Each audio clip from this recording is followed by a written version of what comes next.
Bassett. And as we are doing this transition, I'll read the brief introduction for Trevor. Dr. Bassett is an assistant teaching professor at the University of Victoria in Canada. He completed his PhD in the field of algebraic topology at the University of Toronto. He's a passionate advocate for mathematical literacy in society and shares his excitement for mathematics in both his classrooms and globally on his public YouTube channel. We're honored to have him join us today. So with that, Dr. Bassett.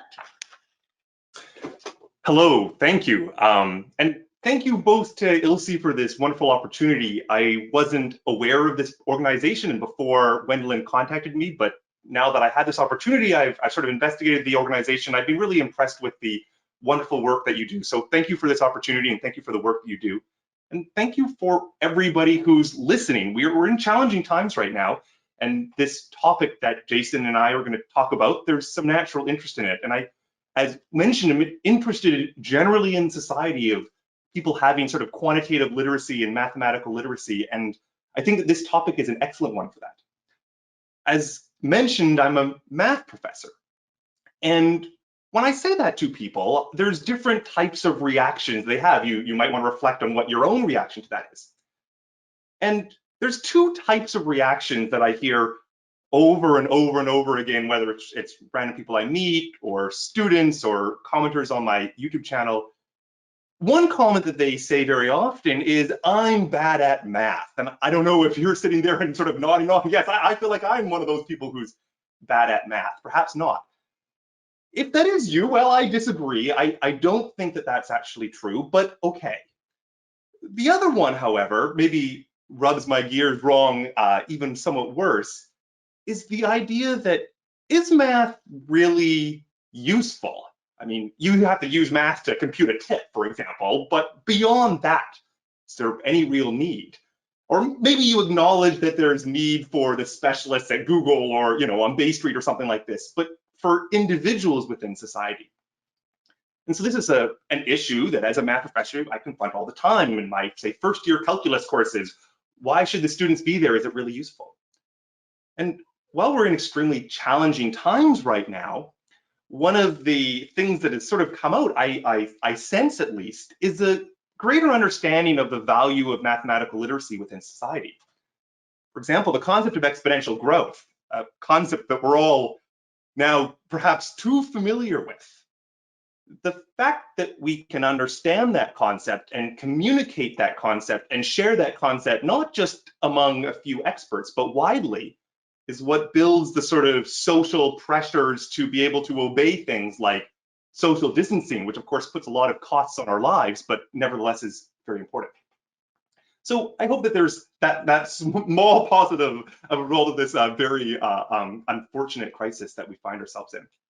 I actually teach a modeling course at the University of Victoria, a third-year course that the goal of which is to take real-world problems and use math to actually model that. And I was so proud this semester that the students in their final projects, a large portion of whom they could choose anything they wish, chose to model COVID-19 or epidemics in general and see all the different ways that students could dive in, and people are really engaged in the subject. All right, so let's go into it. I'm going to talk in this particular talk about mathematical models. We're going to do a little bit of math in this particular talk. And my goal here is a broad foundation as the types of ideas that go into mathematical modeling and the ways that we can come up with and analyze mathematical models. And indeed, I'm not going to really focus too closely on the specifics of COVID-19, the exact data of COVID-19. I want to lay the foundation behind the ideas that go into modeling, well, just spread of diseases in general. And the first point I want to do is what's on this slide, is to think about the modeling process as having a few different phases. An assumption phase. The assumption phase is where you write down whatever it is that you believe is true about this thing that you're studying. Or perhaps it's the list of things that you believe are true that you're capable of writing down into some sort of mathematics model. Assumptions are something that you and I could debate. in plain language. We don't necessarily need to have high levels of mathematical sophistication. We could debate, for example, whether or not asymptomatic carriers of COVID-19 exist. This is something that the consensus changed on. Now we understand that there are these things. So assumptions are very important. And then there's a second phase, a phase that I will call the model derivation. This is kind of the good math phase. This is the part I like, at least. This is where you write down equations that reflect mathematically the assumptions that you've made.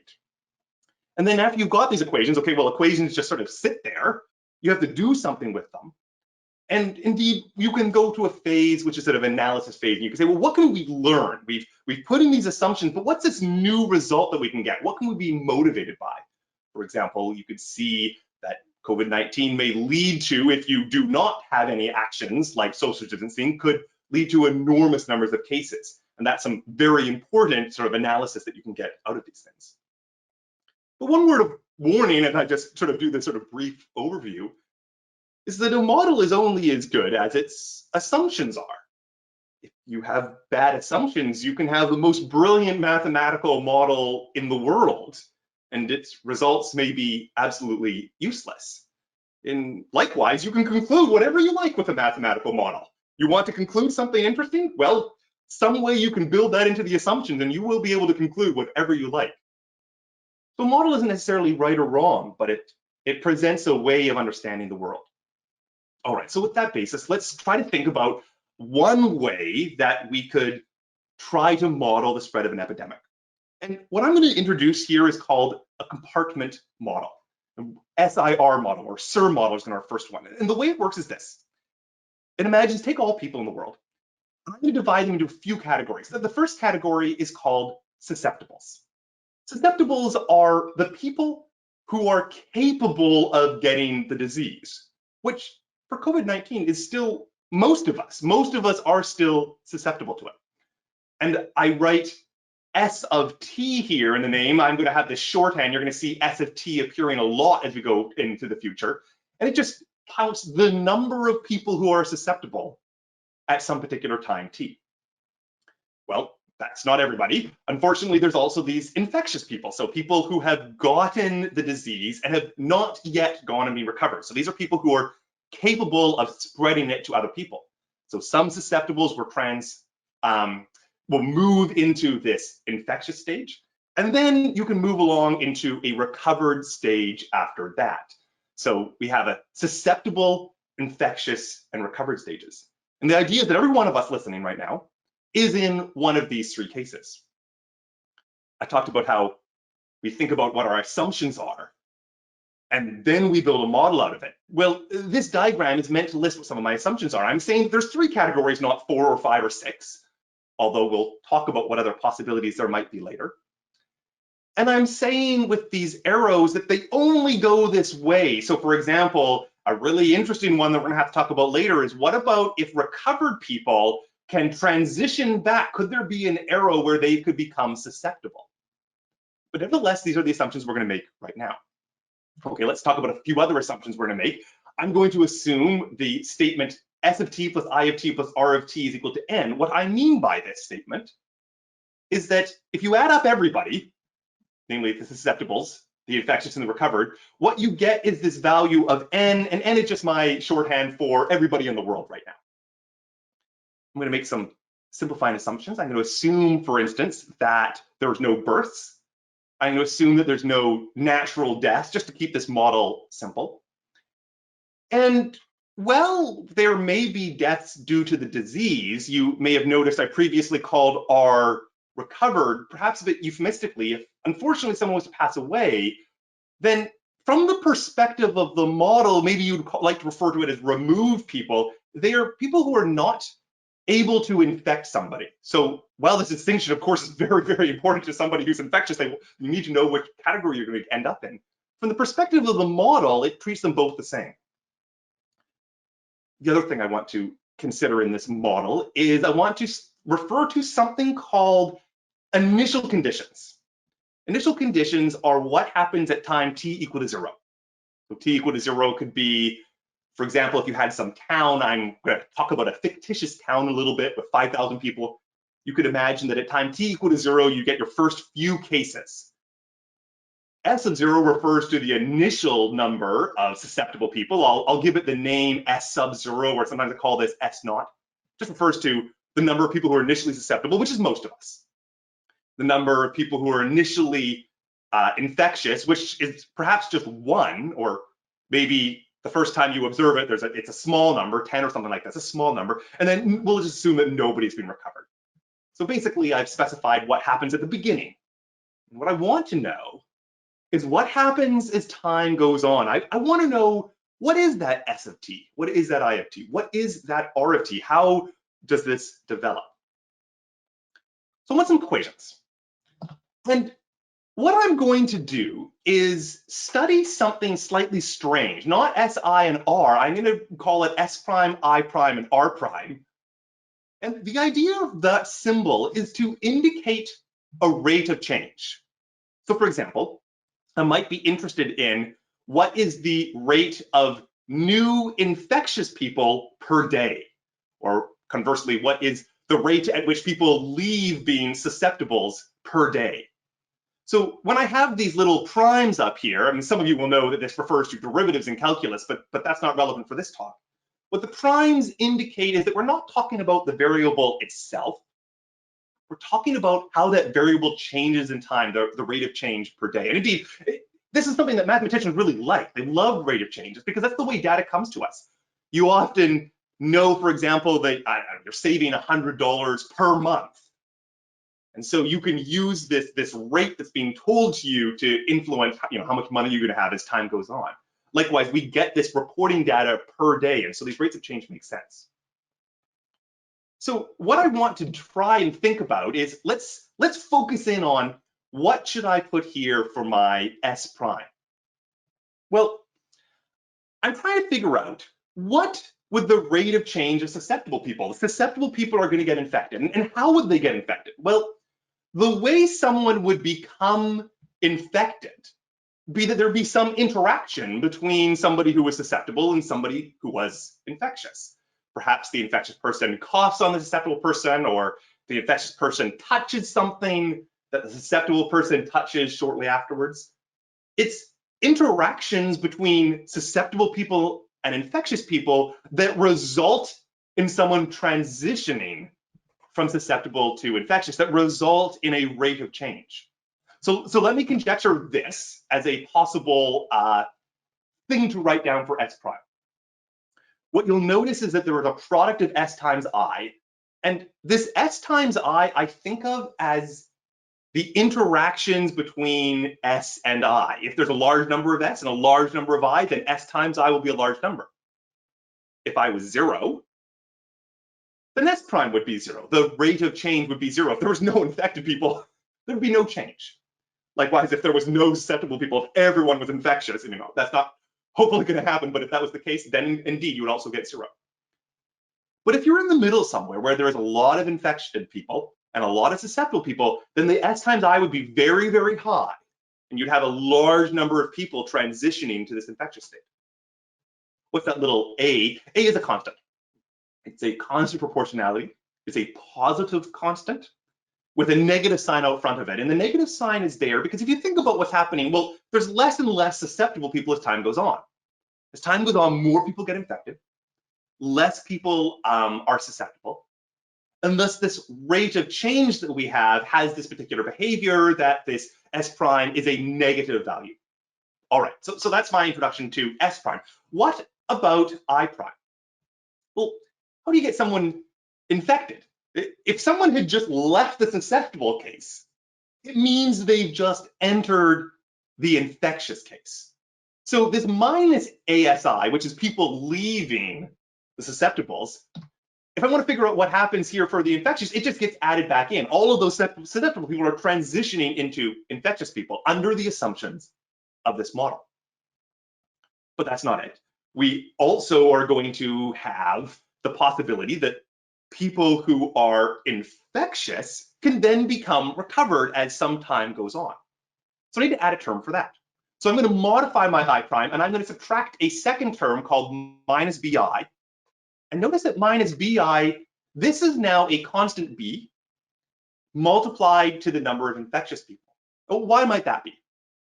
Imagine that you're currently infectious, and perhaps some proportion of the infectious people per day are becoming recovered. Maybe 10% of the infectious people, say today, just to make up a random number, are transitioning from the infectious to the recovered. It doesn't matter how many susceptible people are. So this is not multiplied times SI, it's only multiplied by I.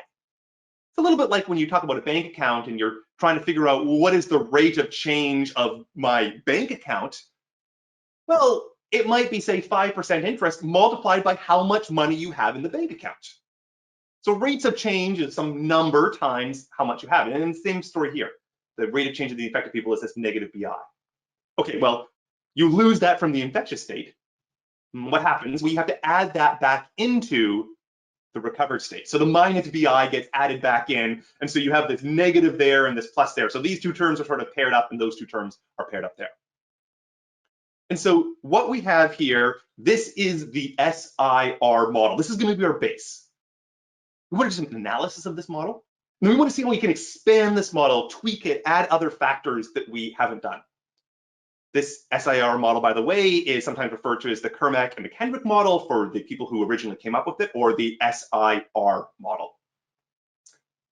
The fancy name for this type of model, this class of modeling, is called a system of differential equations, which is a big, long, fancy buzzword. Basically, it means it's got equations that involve rates of change, these primes in it. And by system, what we mean is that more than one equation is happening, that they're all true at the same time. We're all sort of interlinked. It's this equation for S prime involves S, but it also involves I, and the I also involves S, and the R involves the I. They're all linked together, and that is what a system of differential equations is. It's a very powerful piece of mathematics. Okay, so then you might ask, now we're going to transition it in our simplest example into the third phase of our modeling process. We talked about assumptions. We derived our model. Here it is, these equations. Then you're going to ask, well, what's the analysis phase? What can we get from this? How can we learn something from these equations that we've just written down? What's that connection? So what we're going to do is we're going to solve this numerically. So what I've done here is created a toy model here. I made a fictitious town. My fictitious town has 5,000 people in it. And it's the spread of a disease that happens over a time period of 60 days down here. So on the bottom, we have time, we have population on the vertical axis. And in this case, I want to make it visually nice, but the consequence of making it visually nice is this is a disastrous situation. The recovered people, which is what the blue is, if you trace along those blue curves, it starts down at 0, which makes sense at the beginning. And there's no recovered people right at the beginning, then it goes along, and then it gets up to, just under 4,500 of them. So this is a disease. This is something we absolutely do not want to have happen. This is a case where almost everybody has gotten this disease. And the reason why it's so high is based on my made up choices of constants down here. Remember the key thing in our model that we saw previously, when we look back, which was just the constant A and the constant B. Well, I just made up some values of these. So B equal to 0.2 would represent 20% of the infected population per day transitioning to being recovered. You might observe the A is a really small number here. Well, that sort of makes sense because the A was the coefficient of S times I, which can be very large. So for example, if I look say around here, it looks like 3,000 of the susceptible people and about 1,000 infectious. So you multiply S times I, you're at 3 million. Multiply that by 0.001, and that would give you 300 per day. So that would be in this fictitious town, 300 per day would be getting infected at about this time. I can put up the three equations that we had that were governing these equations that govern the rate of changes. I think that the graphs hopefully make some sense. For instance, recall that the rate of change of the susceptibles, this S prime here, was a negative value. And that meant that the susceptibles were always losing people. And indeed, if you plot this out, what you see is it comes down, down, down, down, down, down, down. It's always going down. Likewise for the recovered's got this positive B. It's always going up, and indeed it does. Up, up, up, up, up, up, up, up, up. Those are the recovered people. And then the tricky one is the infectious, because the infectious has a prime here, so there's a positive and a negative. And so I have a positive and a negative resulting, and as a result, it's sometimes going up and sometimes going down. Okay, so let's change the numbers around a little bit. Let me imagine that we try to do a better job of this and our A is smaller, okay? So I made it not 0.001, I made it 0.0006. And now you can barely see it, so I'm actually gonna take the 70 that we have down here and I'm gonna stretch it out and make it a 140 so we can see everything. And what you've noticed is that by changing the value of this coefficient, now the recovereds plateau off at a little under 3,000, which is still disastrous, but much better than it was before. We could go again if we wished. Okay, I drop it down to 0.00005. It's now dropped under 2,000. And we could choose just lower and lower values of A if we so wished, effectively by taking this infected, and it would be so flattened, it would be hard to sort of demonstrate graphically. So nevertheless, we have these nice diagrams. Okay, so I want to recall that the I prime was the one that was weird, that went up and then went down, that had the positive and the negative. That's the one I want to study a little bit more. So let me just focus just on that I prime. This is the rate of change of infectious people. By the way, the first number, ASI, this is what we get reported in the news every day. You find out that in, I live in British Columbia, for example, you find out that in British Columbia, say 26 new cases appeared. Well, technically what we're modeling when you get that is how many cases have been actually measured by people who've taken the test. Of course, there's presumably more cases that have not had the test, but nevertheless, that's the new cases, and then you subtract off people who leave and go into the recovered category. Nevertheless, what I really want to know is there going to be an epidemic or not? Well, we know the answer now, but at any given time, we want to know, is there going to be an epidemic or not? And so what I want to know is, if I look at time t equal to 0 at the beginning, I prime of 0. Remember, we called S of 0 S naught and I of 0 I naught, and so we plug those numbers in. The question is that rate of change less than 0 or more than 0? If it's positive, what we're saying is there's an increase in the number of infected people, we get an epidemic. If it's less than 0, then we don't. So we really care about this particular quantity that tells us the most important thing is there going to be an epidemic or not. I see there's an I naught on both sides. So what I'm going to do is just cancel out that I naught. It's just some number. I'm just going to divide out by it. So this is really asking just as AS naught minus B less than 0. I can take the B, I can move it to the other side. I can divide out by the B. I would leave a 1 on the right-hand side. And this leaves me with, is AS naught divided by B less than 1? So by moving the B to the right-hand side, it creates this 1 on the right-hand side. So that's the thing I'm interested in. The question of, is there going to be an epidemic, comes down to this. I just copied and pasted it, but color-coded it now. AS naught over B. This is sometimes referred to as the basic reproduction number. R naught, by the way, not to be confused with the number of recovered people initially. It's called the basic reproduction number, sometimes basic reproduction rate, but reproduction number is better in this context. And it has these 3 different parameters. And so one of the things we want to look at here is the value of the A, which, if you remember, refer to the number of susceptible people becoming infectious. The S naught, which is the initial susceptible population, and finally the B, which is the rate which infectious people become recovered. So then the question is, well, what can we do about this? Like, what kind of public health things can we do to affect these different things? And the different types of things you've heard about all fall into one of these different categories. So for example, social distancing, that's the big one we're doing right now. Social distancing is a way of making the rate of which susceptible people become infectious smaller. It takes the coefficient of S times I, it makes it smaller. Likewise, washing your hands, likewise, not touching your face, likewise, wearing a face mask. All of these different things are techniques to lower that value of the A. The smaller it is, the better the chance that it drops underneath 1, which is when things become good, when things go away. Initial susceptible population, oh, that's a hard one, but we have one technique for many diseases, but not yet for COVID-19, which is vaccination. We can reduce the proportion of people who are initially susceptible to disease by vaccinating. This is how we combat many different types of extremely infectious diseases. We just don't have that yet, and won't for a while for COVID-19. B is a little bit harder to manipulate. So this is people who are sick. One sort of funky way to do it, I mean, you can do better medicine to try to heal them faster, but quarantine. Quarantine is sort of a funky way of calling someone recovered. They're of course not recovered from their own lived experience. They're still suffering from this disease. But from the perspective of them being able to infect other people, other than possibly the medical staff who's around them at hopefully a low rate, we do our jobs well, that nevertheless they can be treated sort of somewhat as pulled outside of the population. And so quarantining people is a good way to get this B number to be larger. You're taking people out of the infectious category faster, and larger numbers on the denominator make it smaller overall.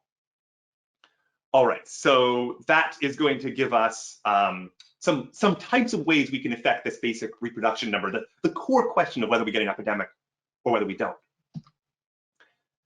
One thing just for people who are sort of aware of exponential growth, we talk about it all the time. Where does it come from? If I look at this equation, this I prime, which I will allow I to vary to be a parameter, but for S, I'm just going to assume that near the beginning, S naught is a constant, it's so large, it's almost everybody, I'll think it was a constant. So I'll just keep this out the front. And then there's a way you can actually analytically solve this thing. And again, it's fine if that's not your cup of tea, but it can be analytically solved, and it gives this exponential growth. So the exponential growth is what we see. And let's go back to the graph. If I look at infectious people over here, then what I have is that as I track along the green in the initial period, that was my assumption in my previous calculation, in this initial period here, you're going to have these infectious people, and it's going up much like an exponential curve. Indeed, it was almost shocking to me, even though I understand at some level how these things work. It was almost shocking to me how in every country in the early period, country after country, it was obeying an exponential growth so clearly. And then as time goes on, it will transition away, and these recovered people obey what we call logistic growth, where it's sort of exponential at the beginning and goes up. Okay, so now you might wonder, well, what do we do if we are going to have social distancing? Well, if you do social distancing, then I'm going to imagine that I'm going to impose it sometime. So here's what I've done. At this time of it looks like t equal to 25, I ran my little program that generated these graphs for the first 25 days, and then I stopped it, and I said, let's change the value of A. It's no longer 0001, it's 4 zeros now, 00002, and then I will let the program now run again from that new constant. As you can see, everything sort of flattens out really, really quickly in this idealized case.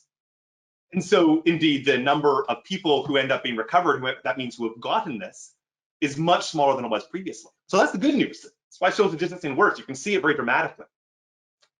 But here's the bad news. We do social distancing for a little while and then turn it off. Well, what happens here? Okay, so this is a new version. It's gotten stretched out. I've gone up to 100 days so we can show everything. In this toy model that I'm talking about here, we go in the first little while, and I just do the normal value of A, and then we do social distancing for a period in the middle between 25 days and 45 days. And there it looks pretty good. Things flatten out, things are going good.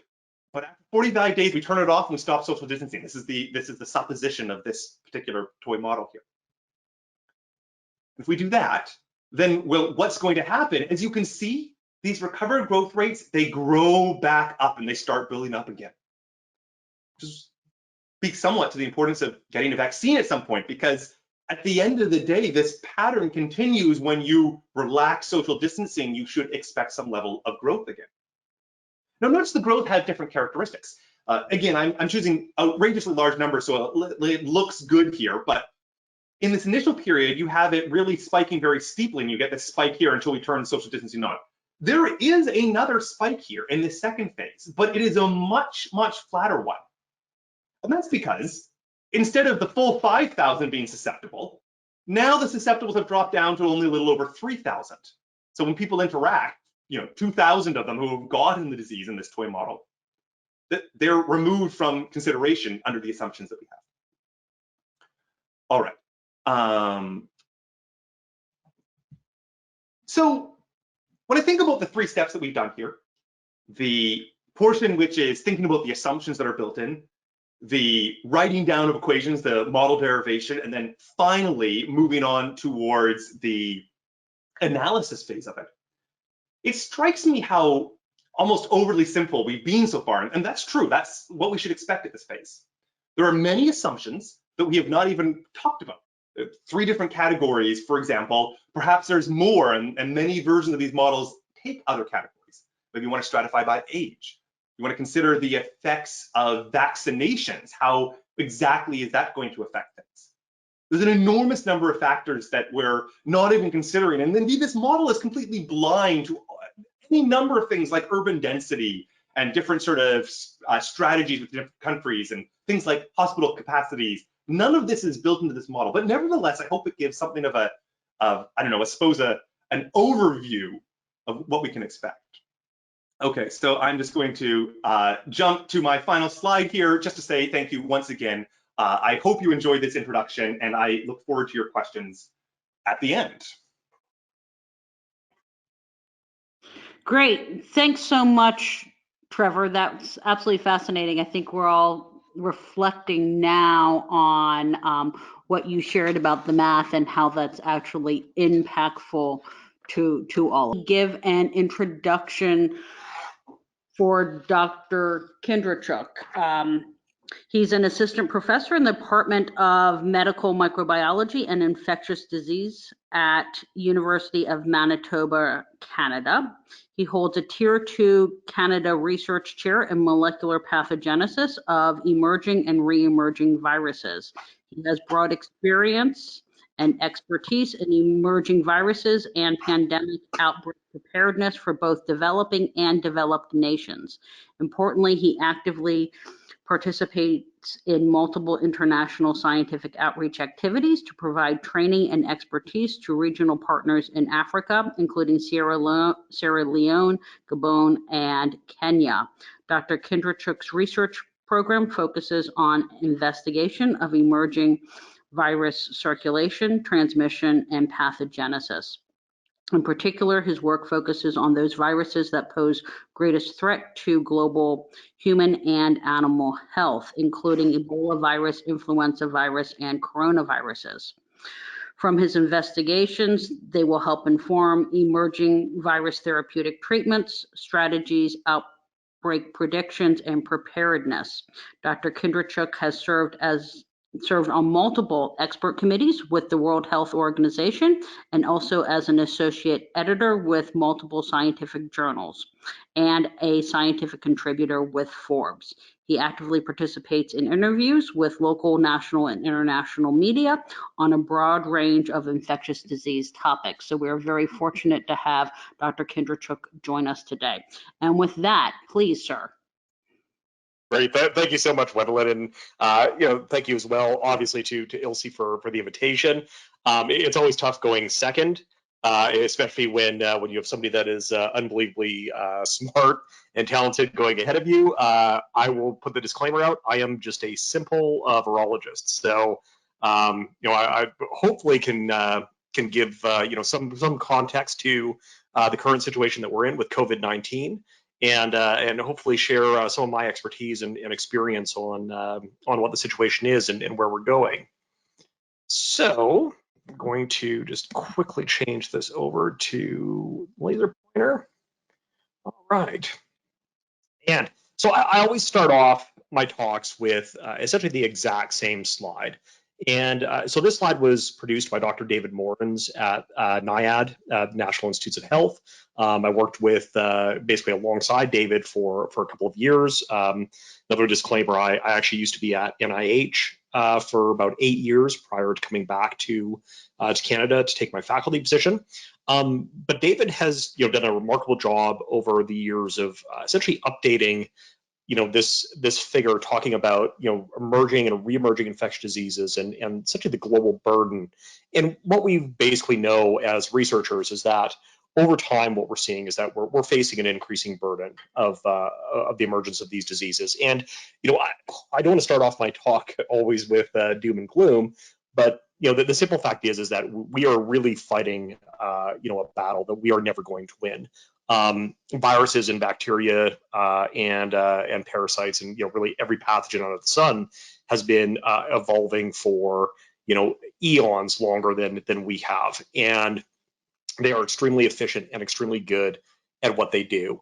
What we can do is try to essentially try to contain these pathogens or restrict their movement and their transmission. And sometimes we do that really well, and sometimes not so well. I also usually put this slide up just to give some context as well for the things that I've been involved with in the past. So it's a growing list. I worked a lot with really high containment viruses across the board, predominantly with Ebola, but multiple influenza viruses, including H7N9, H5N1, and 1918 virus. But I worked a lot with coronaviruses as well, and that includes both MERS and SARS coronaviruses, as well as SARS-CoV-2. So the form of this talk was presented by me in fall time of 2019, and I put this slide up, and I had kind of debated back and forth whether I was going to put it up today. But I think it's important. It's important for us to discuss some of the limitations that we know that we continually face with infectious disease and pandemics. So the World Health Organization, or WHO, helped create basically a global preparedness monitoring board. And this global preparedness monitoring board was essentially created to look at our overall level of preparedness for emerging and re-emerging health emergencies and public health risks. And what they essentially found was that ultimately we were unprepared and have been vastly unprepared for incoming pandemics. And I think that seeing what has happened and transpired over the last 5 months, it's obvious that we still are vastly unprepared. Though we are able to respond quite quickly, we're not in a good position right now to be able to predictive research what viruses are coming or what pathogens are coming down the pipe, but also in terms of just things like overall supply chains across the globe, and being able to mitigate potential interruptions and disruptions in those. So really the Global Preparedness Monitoring Board had identified 7 urgent actions that they felt were needed to prepare for world health emergencies. And I really think the top 4 are kind of where I fit in, and maybe where I moved from being just a guy that likes to play with viruses in the lab to somebody that is advocating much more on an international level for our preparedness. And it really comes down to the fact that heads of government across the globe, and that includes in low and middle income countries, which are disproportionately affected by these types of emerging infectious diseases, there has to be a commitment to basically invest and prepare for all regions of the globe. I think particularly now, because we are so interconnected just through globalization, we don't really have the ability to act as isolated entities anymore. We basically, from 1918 onwards, we know that has not been the case, and I think we have to appreciate that what happens on one very tiny section of the globe at this point can have massive ramifications very, very quickly. We know that countries and regional organizations have to lead by example, so we need people across the board to be ready to step up to the plate when we need leadership. Countries need to build strong infrastructure systems. This is particularly important within low and middle income regions, again, because like I said, they are disproportionately affected by emerging infectious diseases. And I think my best example of this is the work that I do currently in Africa, and primarily in West Africa. I was on the ground during the West African Ebola epidemic, leading diagnostic efforts in Liberia. I spent a lot of time in Sierra Leone now, and what I can say pretty comfortably is that I don't really feel as if those regions are any more prepared for basically infectious disease outbreaks than they maybe were 6 years ago now. And really, countries, donors, and multilateral institutions across the globe have to prepare for the worst. I think we have to kind of move away from just assuming that that things will be bad, to actually assuming that things will be quite horrible, and we need to understand that we are not just dealing with things like mass casualties. So we have to start to have a better appreciation for just the devastating effects that these types of events will have on things like food safety, as well as obviously global economies. So where do I fit in this?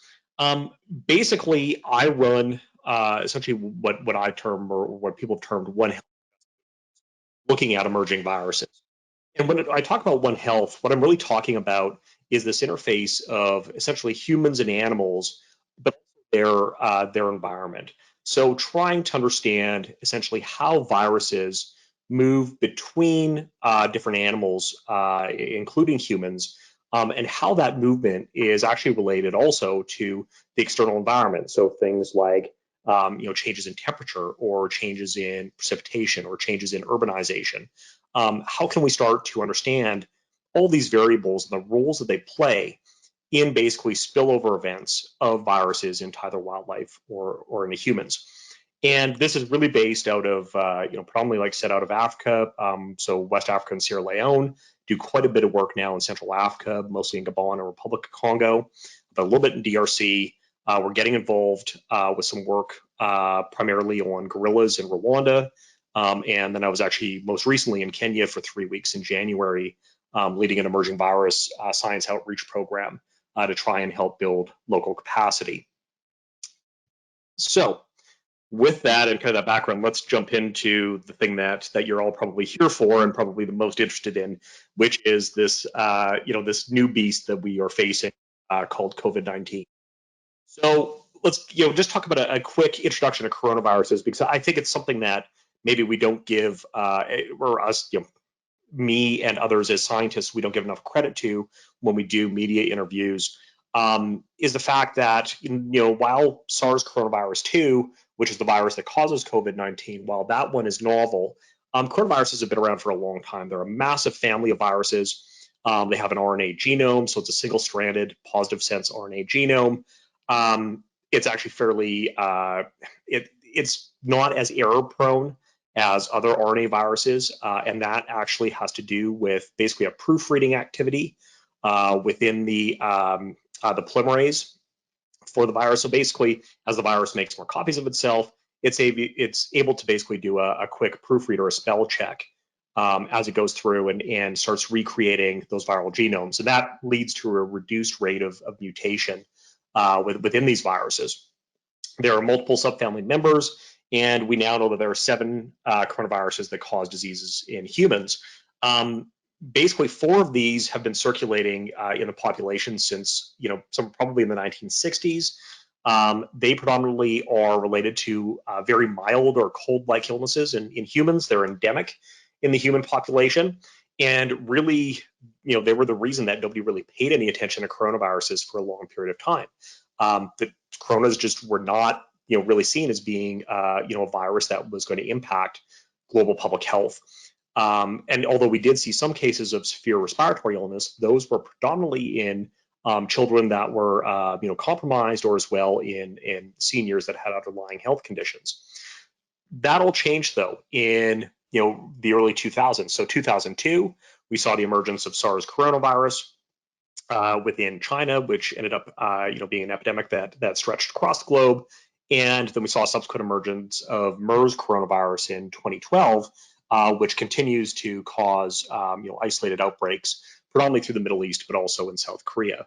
And then, of course, we know in the background what used to be called 2019 novel coronavirus and is now called SARS coronavirus 2 emerged in Wuhan, China. So what do we know about coronaviruses and their transmission? And this kind of goes back to a lot of the media that I've been doing as of late, and a lot of the debates that I found myself a part of. Where do coronaviruses come from, and how do we know that they're coming from nature? Well, if we look back at coronaviruses, coronaviruses affect a broad number of different species, so that includes humans, but also animals.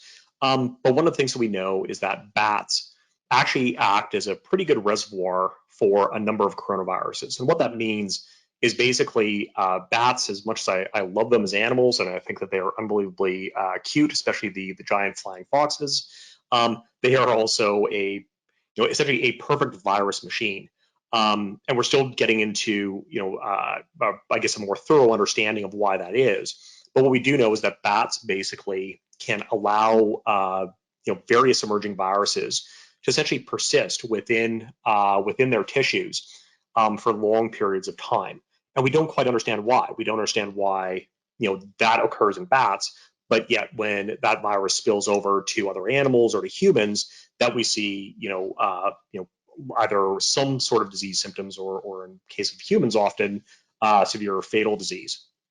So basically, coronaviruses are circulating in bats. We know that they continue to circulate.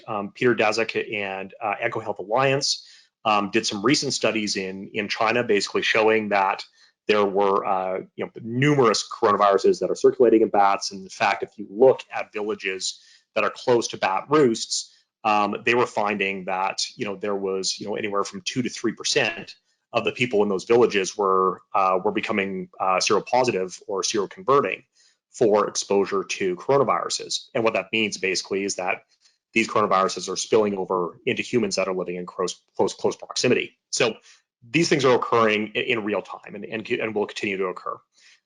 2002, we saw basically the spillover of the original SARS coronavirus, or SARS classic, as Dr. Angie Rasmussen likes to call it, into palm civets and other animals that were traded in live animal markets.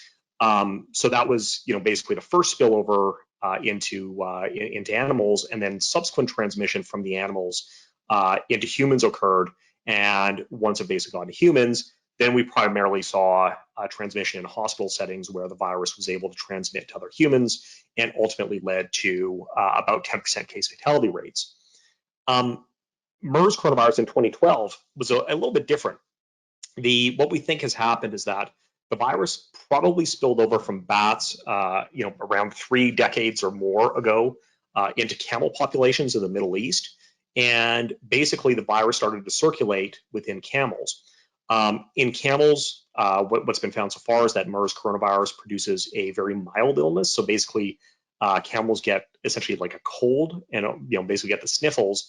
And what they think is happening is that people that are camel trainers or are in close proximity to those animals are actually getting exposed, and ultimately the virus flips over, gets into humans, and then again through transmission, largely in hospital settings. We see that MERS causes up to 40% or 30 to 40% case fatality rates. So it's a pretty devastating disease, but we don't see sustained human-to-human transmission for either the original SARS coronavirus or MERS coronavirus. Before we get into SARS-CoV-2, I'll quickly talk, just kind of give you kind of a Cliff's Notes version of the life cycle. We've all heard of the ACE2 receptor, so I'll just give a little bit of perspective. So basically, the virus, or coronaviruses in general, we think are largely brought into to humans for infection through respiratory droplets. And basically those viruses, in the case of SARS coronavirus or SARS-CoV-2, attach to the ACE2 receptor on specific cells within the respiratory tract. For MERS coronavirus, it's a little bit different. It's a different receptor called DPP4. But what that does is it basically is a specific interaction that causes the virus to attach down to the cell, and that basically causes the cell to pull the virus inside. And once it gets pulled in, basically there's an uncoating process in an organelle called an endosome, which basically we normally use, our cells use to basically sample the extracellular environment, and it basically becomes very acidic and it breaks down different byproducts. But in this case, the virus gets in and essentially it opens up and basically releases its RNA genome into the cell, into the cytoplasm, and that's where we start getting the production of both new viral proteins as well as new copies of the viral genome. And ultimately what happens is that the cell will produce more virus, and those viruses get released and then infect subsequent cells. So really, when we talk about ACE2 and this idea of targeting ACE2 as a potential, a potential way to identify therapies, that's what we're talking about, is primarily to try and block this initial uptake of the virus into cells. So let's switch gears completely and just talk specifically about COVID-19.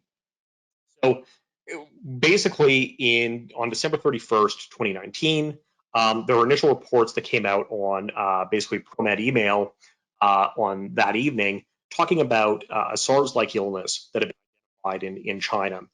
And this was in Hubei province in Wuhan.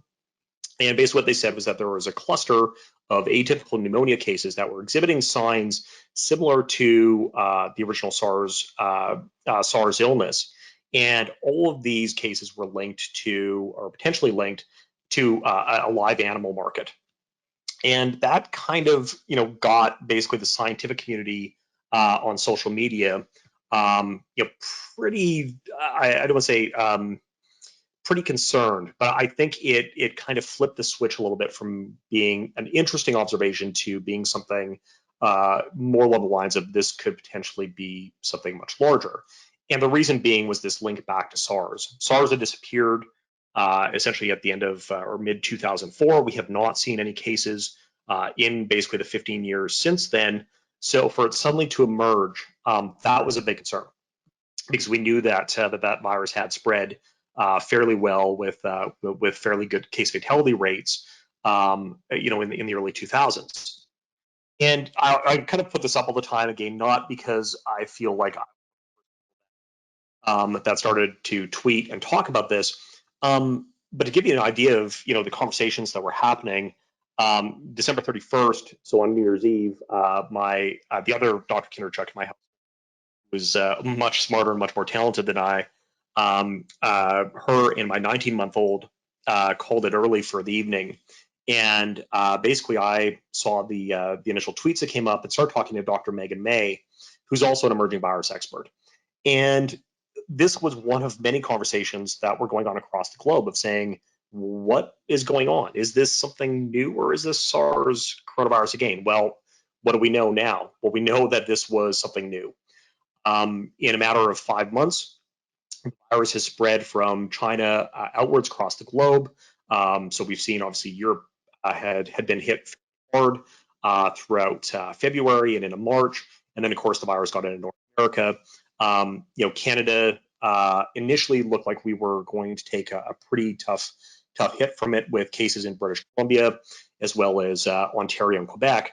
But we haven't had the kind of borne the same brunt of COVID-19 as what the U.S. has, and I think there's various reasons or variables behind that, including just the low population density that we have in Canada based on our geographic distribution of people.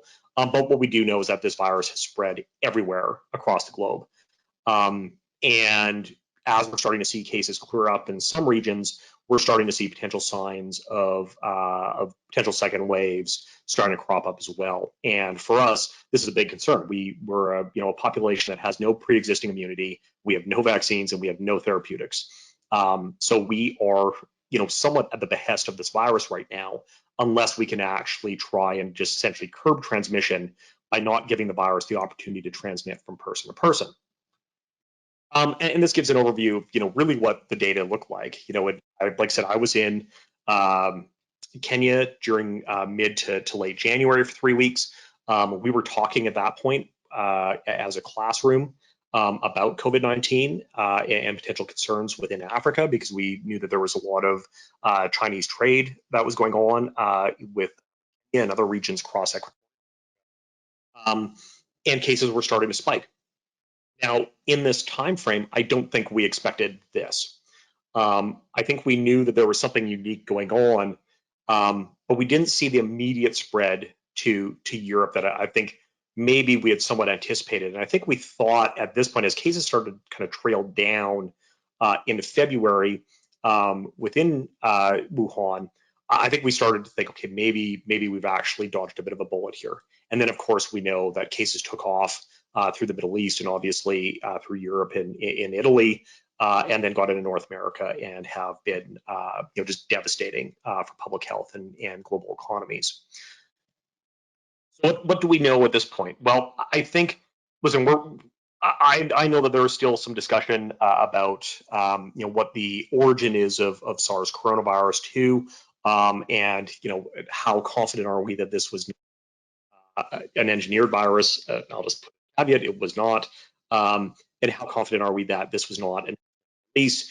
All the data so far that we've seen suggests right now that this simply was a spillover of a bat coronavirus. And it matches the pattern of what we've seen coronaviruses doing for their history as well as for other emerging viruses. So we're pretty confident that bats are the reservoir. We don't know about intermediate animals that are involved in this. So that is a point of very heavy research right now. What we do know is that the virus primarily is being spread by respiratory droplets. And so this figure by Dr. Ian McKay kind of gives a good summary of how the virus is being spread and overall the distance at which the virus can be spread. So we don't think that it's being spread by small particle aerosols, unless we're dealing with things like intubations, where healthcare workers would be in very close proximity to patients and actually using procedures that would cause aerosolization of the virus. So we know that social distancing can ultimately basically remove that ability of the virus to simply be able to do what it does in terms of its transmission.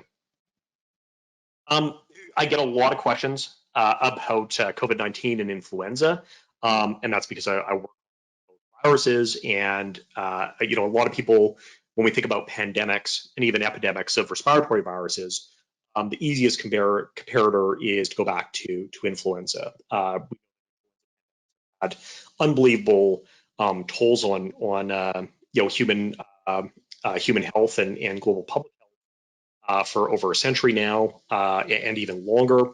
And that, of course, we always use 1918 as kind of the benchmark of 50 to 100 million people ultimately succumbing to that disease. When we look at seasonal flu, though, we have to keep in mind that seasonal flu still kills about 500,000 people across the globe each year. So when we do these types of comparatives between viruses, I think often we get in this case of saying, well, COVID-19 is just like seasonal flu. And I keep saying, yeah, but seasonal flu is really bad. We've just become accustomed to think that seasonal flu is just something that happens. And we know that ultimately, if we were able to increase vaccination rates, the likelihood is that the toll of seasonal flu, especially in high-risk groups, would be much less. But when we compare the two viruses, so when we compare seasonal flu strains, whether they're H1 or H1N1 or H3N2 versus SARS-CoV-2, which causes COVID-19, the first thing is the R0 number, so the number of people that could be infected by an infected person, is quite different. For COVID-19, at the time of this writing, it was estimated about 2 to 2.5. We've seen in some places, in some situations, it can reach up to 6. So it's definitely more transmissible than what we see with flu. So that creates a bit of a problem for us because of the fact that ultimately it's just spreading to more people. The incubation time is much broader than flu. So people, when they get infected, will exhibit symptoms from influenza very quickly, within 1 to 4 days. For COVID-19, it's much more broad. So 1 to 14 days, predominantly around 5 or 6 days post-infection is when we see symptoms. And in about 98% of the population, they'll see symptoms by day 12. But that leaves a large period of time where that virus is incubating within a person. And now that we know that pre-symptomatic transmission, so transmission when a person is not feeling ill, but has virus within the respiratory tract, can occur.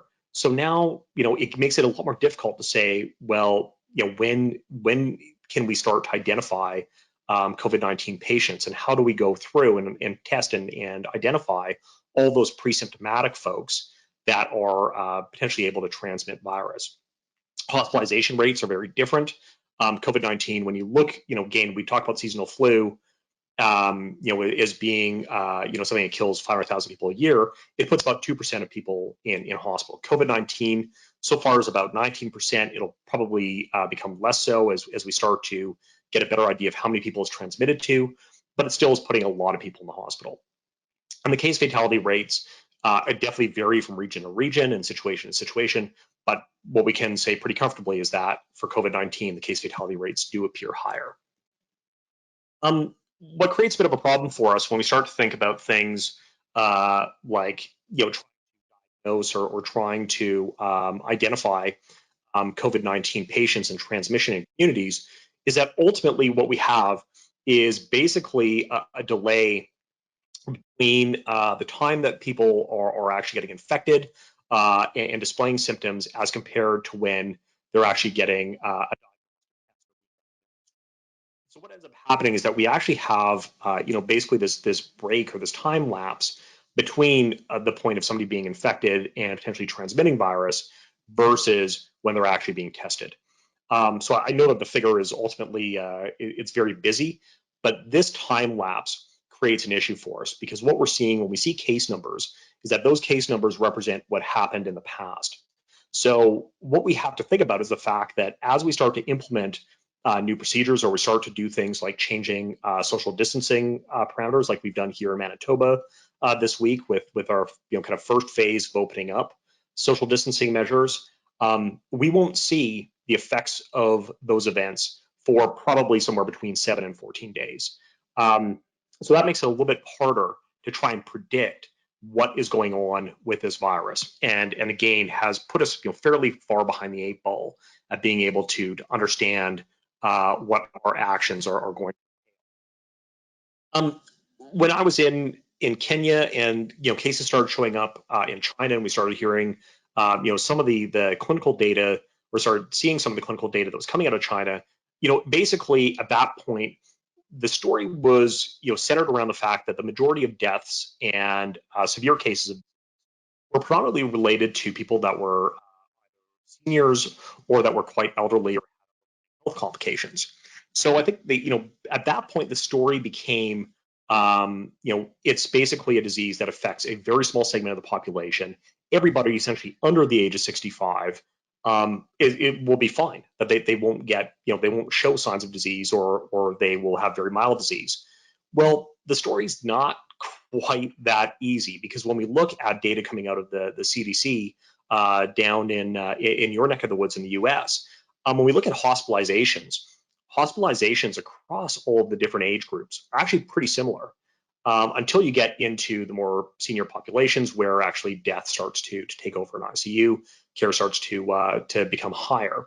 But in the earlier age populations, we're seeing a lot of hospitalizations, and that creates a bit of an issue, because the fact is that there are a lot of people within this age group, I'd say between 20 and up to 65, that seem to be somewhat under the guise that they are impervious to SARS-CoV-2, and that has put us into a tough position, because these ultimately will be people that will overwhelm the healthcare system, and we've seen that obviously in different centers across North America.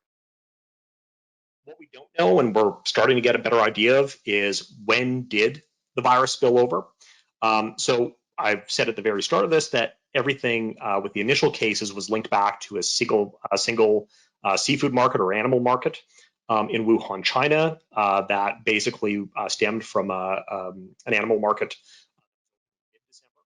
What we found subsequent to that are cases that were actually positive for SARS-CoV-2, no relation to that animal market or to people that were at the animal market.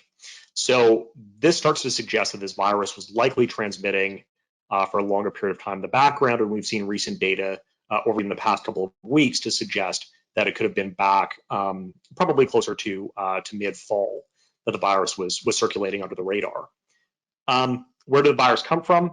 There's the golden question. So we have a pretty good indication that the virus spilled over from bats. Has about a 96% sequence identity to a bat coronavirus. So that gives us pretty good indication where this virus came from. But we're seeing some similarities with other coronaviruses in animals like pangolins.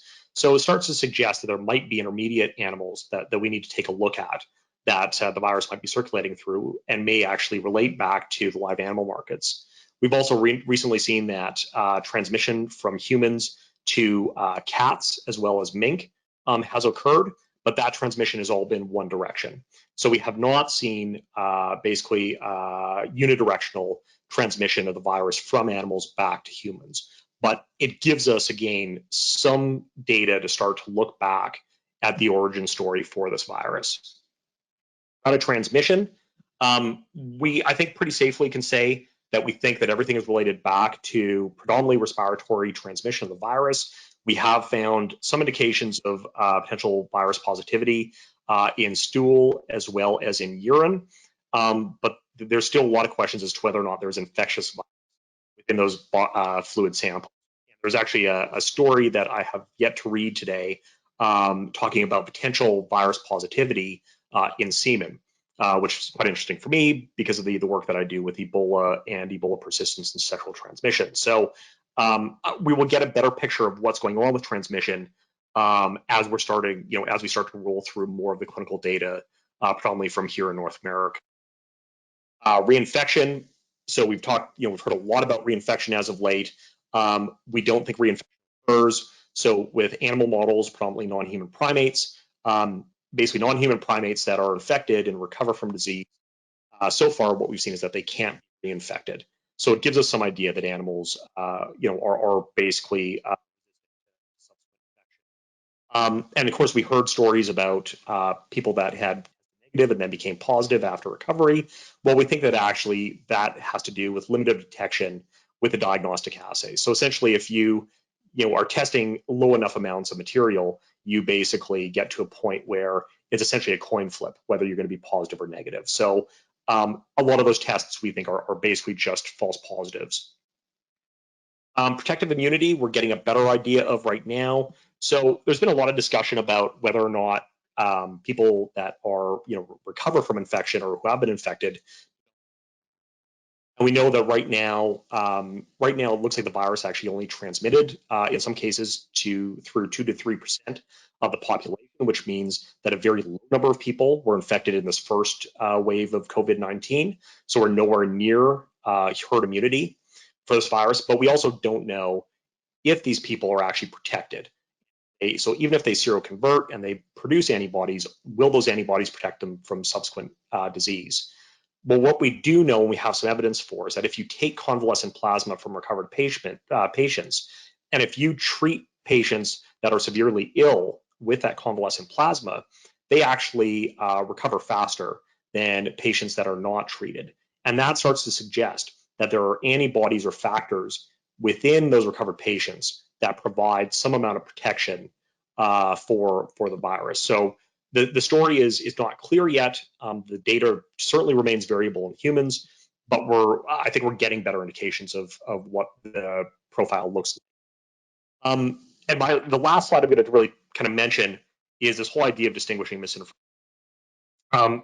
From January onwards, I've been involved in a ton of media talking about misinformation with this virus, and that's gone everywhere from the potential links to 5G networks to potential links of this virus with assertions and engineering. And I wrote an article on this for Forbes as my very first article, which led to a lot of emails coming to me personally, questioning why I believe nature over any of these conspiracy stories. And ultimately, what we have to do is go back and say, from a scientific standpoint, what do we understand about viruses? And really try and get, from a science communication standpoint, this information out to the general public. Because the unfortunate side is we are dealing with the first pandemic in the age of social media. And what's happening right now is that these conspiracy stories spread essentially virally as quick as the virus itself. And it's difficult for us to counter this when only a few people are kind of trying to lead the charge in basically disrupting these misinformation chains. So that's kind of where I sit now. We're doing a lot of research. I didn't talk about that because I think it's more important to talk about just COVID-19 in general and discuss the things we do and don't know. Always have lots of people to acknowledge, but always want to acknowledge my international to work with, particularly those in Africa, including on COVID, as well as all of my collaborators. And thank you. Great. Thank you so much, Jason. Very much appreciate that. Let me pull the presenting rights from you so that you get a break relative to your screen, and ask folks, we've got 10-15 minutes or so here, whether people have some questions. Please feel free to type them in and ask them. We'll note via chat, I already have a few, so I'll start with those. The first question that's been asked is around whether we as ILSI North America plan to have recorded this and make this presentation available. So let me start by confirming that yes, we have recorded the presentation, and we will be working to post this on the YouTube channel so that if colleagues that you work with were not able to join us today, that they certainly will be able to join us today. Second question I had come in was related to, let's see, let me pull this up. Whoops. Second question I had was related to how, and I know we heard some different things here, but second question I had was a bit more for Trevor, wherein, if I understand the question, you showed, Trevor, 3 different equations under that SARS model. And the question was, if there is a case, if it's worth modeling, if it proves to be worth modeling, that somebody can go from that R group, from that quote recovered group, right, and become susceptible again. Does that mean that there's a 4th equation that comes in, right? And then I think it might be worth, Jason, to have you kind of comment on that, comment again on the chance of reinfection. So. That's great. Gwendolyn, are you able to push it back to me so I can literally share a slide that answers that exact question? I actually can do that. As soon as I click the right button. Let me make you the presenter again, Trevor. All right, and I have to make sure I got the right one, but.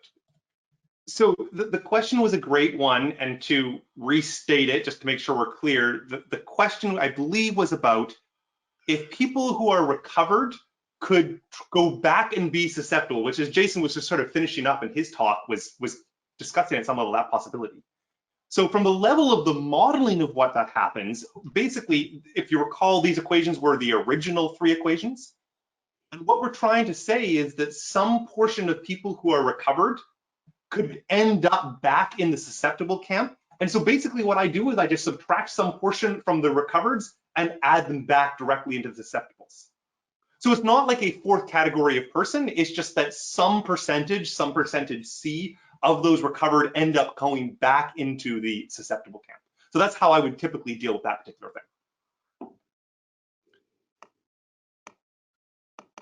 Great, thanks, Trevor. So I'll kind of throw in my 2 cents on this with what we know and where our knowledge is at. So what we understand is, first of all, this virus has really been around for about 5 months. So we're just now starting to get an appreciation for what the immune response or the protective immune response looks like in humans that recovered, in particular those from China in January. And so we're still in a position of kind of inferring what we think happens for this virus, but we can pull back a little bit from what we understand with SARS coronavirus and MERS coronavirus, where we saw that long-term immunity or protective immunity lasted somewhere in the category of a few months to a few years. So the truth is we don't know right now. We especially do not know how immune protection or antibody development relates to disease severity, which there have been some question marks as to whether people with milder cases have a lower amount of protection than those that have more severe cases. what I can say is stay tuned. We're definitely through some of the work that we're doing in ferrets right now, and others that are working on things like non-human primates. We're getting a better indication of what we think is going on, but we certainly are not at a stage yet where I think we fully understand, the length or anything about the duration or the strength of protective immunity. Fantastic, thanks. It's I'm looking at the question box. They're now starting to light up here on my end. I'm going to note out of hand that I'm reading them and looking to combine them. One of the questions that I think is very relevant is what's the evidence, and Jason, this is not looking to put you on the spot, right? But what's the evidence around transmission by touching surfaces, right? Yeah. Because if you want to comment on COVID-19 directly, great. But if you want to talk about coronaviruses more broadly, that would be sure. Sure. So we know with other coronaviruses and other respiratory viruses that they can be transmitted through direct touch. And again, it's direct touch back to mucosal membranes, so our eyes, our nose, our mouth. What we don't know for COVID-19 specifically is if you touch a surface, how much infectious virus has to be on that surface at that time for you to basically touch it and then touch yourself and get infected. So essentially, what is the infectious dose of virus that is required to produce disease in a person? Those are the questions we have no idea on right now. I've heard very, very rough estimates and more so guesstimates from people talking about probably hundreds to thousands of individual viral particles that would be required, and that's just based off of information that has been seen in the past with other coronas. With the animal experiments right now, we'll get a better idea of what levels of virus have to be administered, in particular to non-human primates, but we don't know at all what that infectious dose actually is. Great. Thank you, Jason. Another one that's probably a little bit more for you, Jason, is why is it that novoviruses cause foodborne illness, but coronaviruses cannot?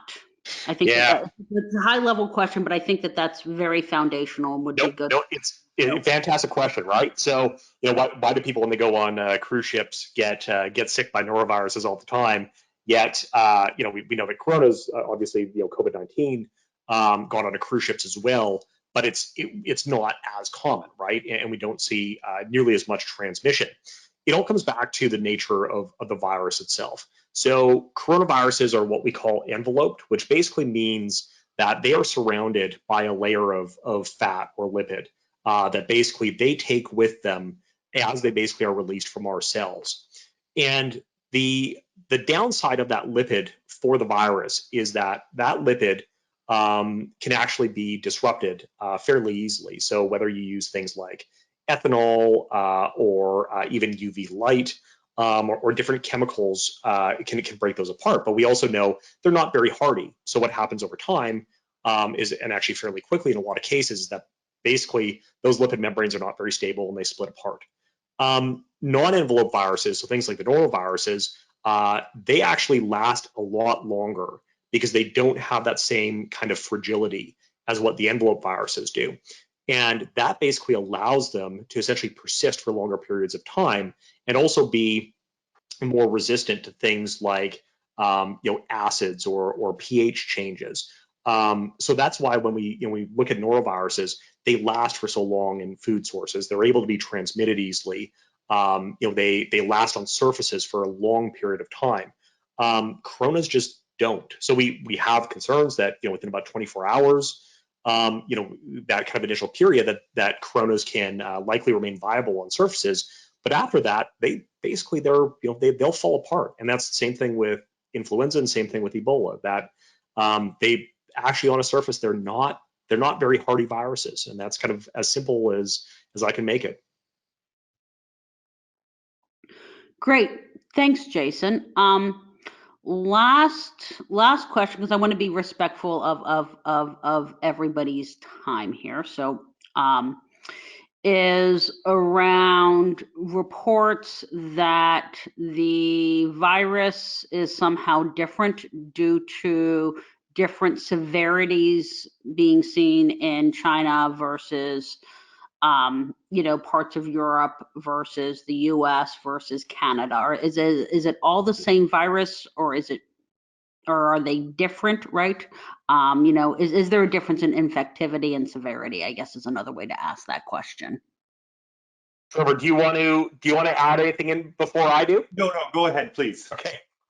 So this story kind of took off, I think, especially with the LA Times article yesterday, and started to name drop on specific news agencies. But there was obviously a lot of reports talking about mutations, and this idea of whether or not mutations are basically causing differences in virulence and transmissibility of the virus. So what I will do is I'll take a step back and say, right now, viruses, especially RNA viruses, they will mutate over time. That's the unfortunate side for them, is even with something like a coronavirus where they have proofreading capabilities, so they have that spell check, they still mutate because they produce millions of copies of themselves and they're somewhat inefficient. But often those mutations don't mean anything. And we saw this with Ebola in 2014, where we saw basically mutations in the protein that sits on the virus surface. And there was a lot of discussion about whether or not that meant anything in terms of changes in virulence. And ultimately, what they found was no, it didn't mean anything.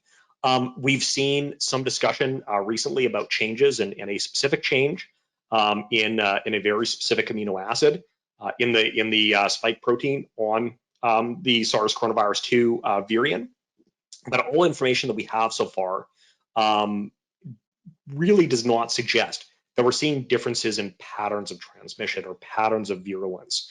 And that's not to say that over time we won't find out that there is something different. We have to do quite a bit of biological validation of those observations, do analyses within the laboratory and animal models to see if there are differences. But I think what it's going to come down to, and this is just my own simple virologist standpoint, is that some of the differences we're seeing in transmission and virulence are likely more related to other variables in populations. So here in Canada, we have a very, very high case fatality rate and total number of fatalities in long-term care facilities.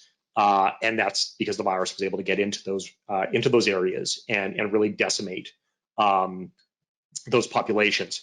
In other regions, it's going to be different. And we look, places like low and middle income countries in Africa, where we thought we would see devastating numbers of fatalities, we haven't seen that. So now the question becomes, is it something different? Is there epigenetic factors that are different between the populations, or is it just overall differences in health?